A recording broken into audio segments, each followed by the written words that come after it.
Welcome back to another technical deep dive here in the debug zone. Today, we're tackling a big question and breaking it down with insights from other users. Hopefully, this clears up some misconceptions and helps you get the answer you need. So, buckle up, stay a little curious, and let's jump right in.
And that's a wrap.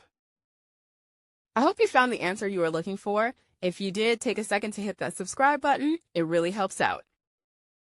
And let me know in the comments which solution worked best for you. See you next time in the debug zone.